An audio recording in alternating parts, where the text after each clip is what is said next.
Hey guys, Bobby Hughes here, Point Firearms, and just wanted to talk to you guys a little bit today about the 6 real worst case scenario possibilities.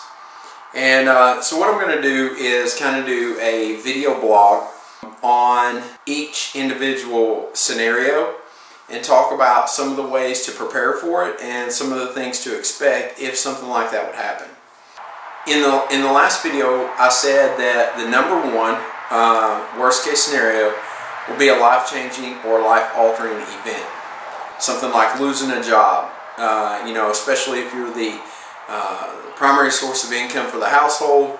Now there's no money coming in, there's still bills to pay, there's still people that need to eat, and you have to make do with what you have. The best way to prepare for a personal worst case scenario is an emergency fund. Now, some different accountants and financial advisors have different equations on how to figure that out. What me and my wife choose to do is our emergency fund is good for 3 months, and we took all of our bills in a month, multiplied that by 3, and that's our emergency fund.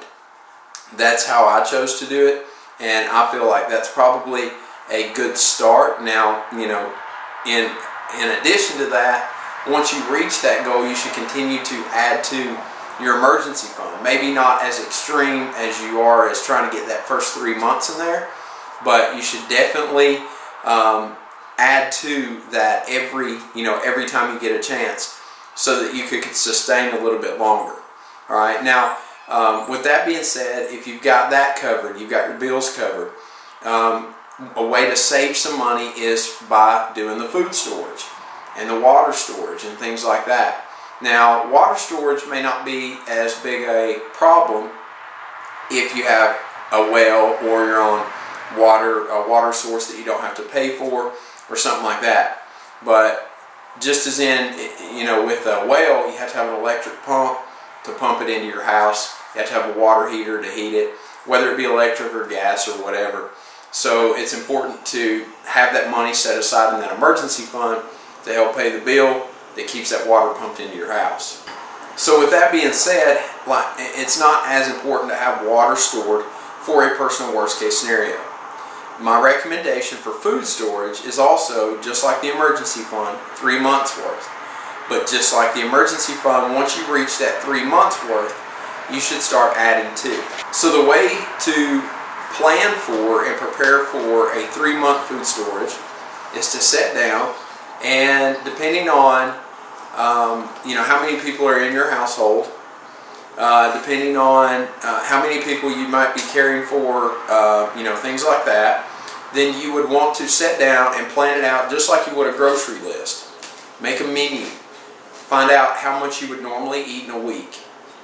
Multiply that times for 4 for a month, and then start building your supply based on that. Now, I'll do another video specifically on food storage. I'll actually probably do several videos on different types of food for food storage and things like that. But that's kind of a good rule of thumb.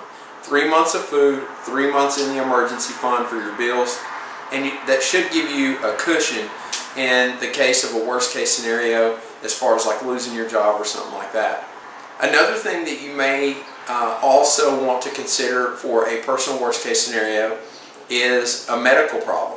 All right, someone dies, God forbid, someone close to you dies in your family, or if you die, that could put your wife or your significant other in a worst case scenario situation.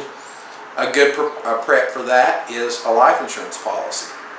Normally I would say to stay away from insurance policies because I'm just anti-insurance, but a life insurance policy could be a good thing if you do your research and find a good policy, a good company to go through, and a reasonable rate.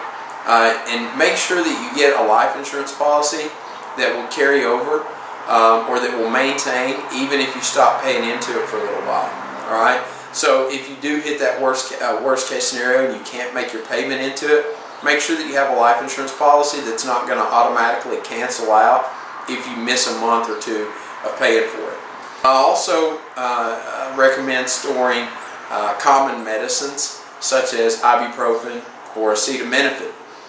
first aid kits, things like that, so that if in a worst case scenario, you still have some way to maintain for common colds and headaches and stuff like that.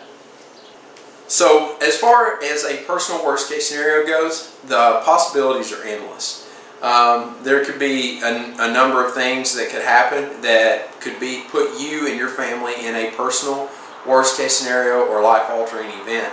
And so that's why it's important to set some limitations or some borders on your prepping for a personal worst case scenario, because you can focus too much on one thing and completely neglect something else.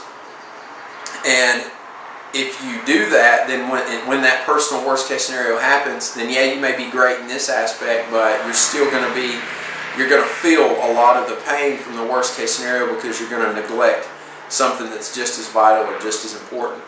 So like I said, I could go on and on about personal worst case scenarios, but I think in this short little video you kind of get the gist of how to prepare for a personal worst case scenario or a life-changing event. And so that's pretty much it on that.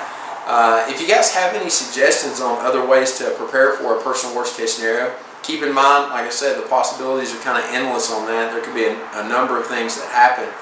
But keep it simple, stupid. That's what it's what they've always said in the Army. Keep it simple, stupid. Just to refresh over it, I would say 3 months worth of food, 3 months in your emergency fund, and then, like I said before, not a fan of insurance, but if that's something that you're interested in, a good life insurance policy, things like that. Those three things, they could keep you sustained in a personal life-changing event or personal worst-case scenario for at least a little cushion to get you back on your feet again. So until next time, guys, we'll do video 2 on economic collapse, which is the second most probable worst-case scenario in my 6 real worst-case scenario possibilities. So until then, get out there, shoot some guns, be safe, and most importantly, have fun. See you guys later.